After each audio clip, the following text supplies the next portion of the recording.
In this video, we will analyze what reflected light is, where it can be seen, and how to draw it correctly. One of the most striking examples of reflected light is the light of the moon. When we look at it, we don't see the moon's own light, but the light reflected from the sun. Reflected light is always weaker than the main light source, and we see it in the shadows. It is why the shadows have different colors. In order to understand what the colors should be, we will analyze several principles. The biggest light source after the sun is the sky. The sky reflected sunlight, and we can see it in blue shadows. The sky is on the top, so the shadows that are on horizontal surfaces facing the sky tend to be cold. Note, this effect only appears in shadows. The light of the sun is much brighter than the light of the sky, so it simply does not allow you to see blue light in the illuminated areas, but the areas that are closest from the sun, such as here with the tree, are painted blue.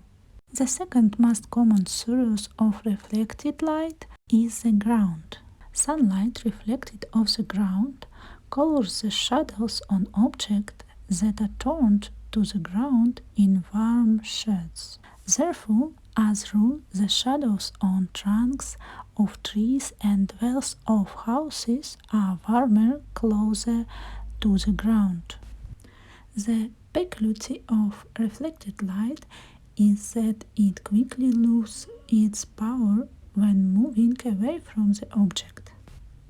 Therefore, we see quite bright changes in the color of the shadow closer to the subject, and as they move away from it, they become weaker. In these examples with peaches, we see an orange shade in shadow close to the peaches.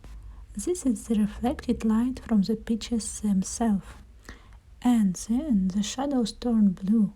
This is already the reflected light of the sky from a stronger light source. The strength of the reflected light directly depends on the main light source. Therefore, in clean weather or with a bright hard main light source, we see a pronounced effect of color changing in the shadow. With more cloudy weather or soft lighting, this effect is not so pronounced. Compare these pictures with the previous one. Here, the light is softer and the shadows are more dull. Gray colors are not bright as they were on the previous one. All objects, in one way or another, are source of reflected light, to a greater or lesser extent. The effect is especially interesting to observe in the urban landscape. The colors of shadows on vertical surface, such as the walls of house, can be calculated using the formula the object own color and the sum of all reflected light sources. For example, under the weather on the orange table, we see reflected light from this table, the blue light of the sky in the stones of the path, and the wall of the house on the left, which is in shade, is warmer because light from the opposite house is partly reflected in it. From October 19, a video tutorial will be available on my Boosty and Patreon channel, where we will draw the cityscape that you see on the screens. There are many different light sources that give interesting, beautiful colors, and we will once again talk in details about this topic. This video will be available on Russian language with English subtitle. Share this video with friends who also like painting. Don't forget to like and subscribe to the channel if you haven't already. If you have any question about this topic, write in the comment and I will definitely answer. See you in next video. Bye bye.